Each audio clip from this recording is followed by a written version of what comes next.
Hey, good day to you. This is Todd. I am a regular dude walking in the Word. Hey, I don't know if you know this or not, but I have a business where we do carpet cleaning and we do restoration. We restore homes after they've been flooded, mostly, or after they've had mold issues. And so we are a company and a certified company and licensed in the state of Florida for restoration for water damage, and then restoration for mold. If you have a mold issue, we clean up the mold and get everything back the way it should be. We don't rebuild, but we get everything clean and safe. For flood, when we're done, it should look like there was never any issue ever, that happened. The baseboards are back on, and the carpet's all dry and everything else. So if someone walks in the house, they don't go, "Oh, it smells like it flooded in here," or "It looks like it flooded." You should never be able to say that. It should be, "Oh, you had a flood? I would have never known." And so that's what restoration is. Jesus is the great restorer. He restores our lives, and he restores. You're going to see here today. Peter was one that fell into sin. Okay, he sinned and he denied knowing Jesus 3 times. But Jesus will restore Peter. Jesus will, and he does it. Peter did that publicly, and what's going to happen is Jesus is going to do it publicly also. He's going to restore Peter. He's going to, do this to bring restoration to his relationship with Peter. And so it's a great thing. And that restoration is available to all of us. We have sinned, and when sin comes into our life, it causes imperfection. It causes, we can't be in the presence of God. But when Jesus restores us, and when that sin is forgiven, we can be in the presence of God. So it's a great thing that God, Jesus does for us. So let's read here today. I'm going to be reading from John chapter 21 here today, starting at verse 15 and then going to verse 21.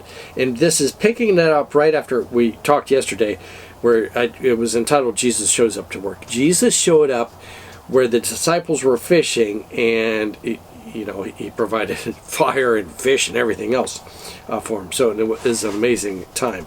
Well, he's still there at the lake with the disciples, but he's going to deal with Peter here. Okay, so let's read here, John chapter 21, verses 15 to 21. It says, "When they had finished eating, Jesus said to Simon Peter, 'Simon, son of John, do you love me more than these?'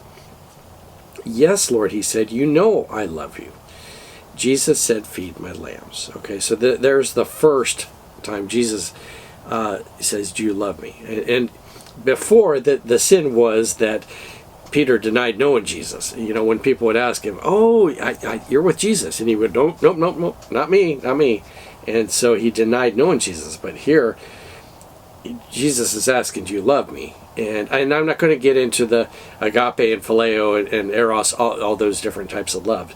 I want to talk about today just the basic thing of that restoration that happened here. All right, now, in verse 16 it says, "Again, Jesus said, 'Simon, son of John, do you love me?'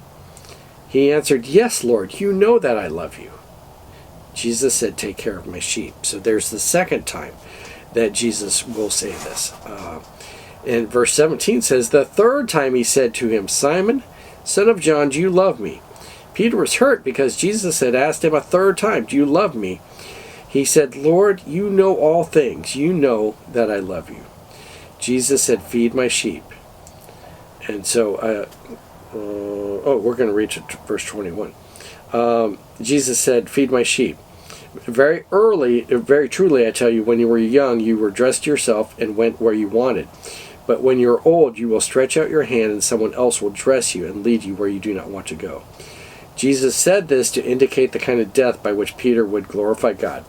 Then he said to him, "Follow me." All right, and we still got verse 20 and 21. "And Peter turned and saw that the disciple whom Jesus loved was following them, and it says, this is the one whom had leaned back against Jesus at supper and said, Lord, who is it that's going to betray you? When Peter saw him, he asked, Lord, what about him? And Jesus answered, if I want him to remain alive until I return, what is that to you? You must follow me. Now, I'm going to talk about the last verses tomorrow, but it's part of that whole restoration of Peter.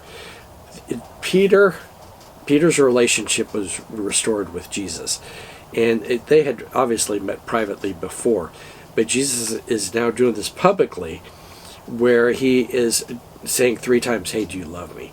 And Peter says, yeah, you know I do. And it's these 3 times.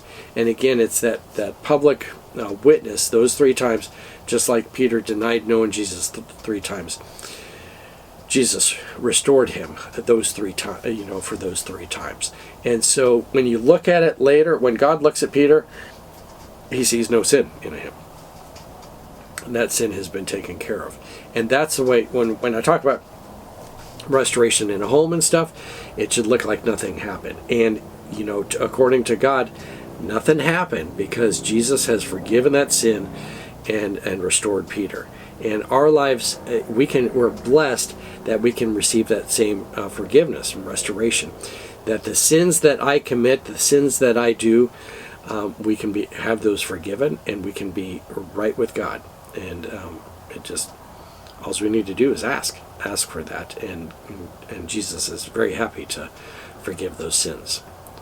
Lord God, I thank you that you are a God who forgives.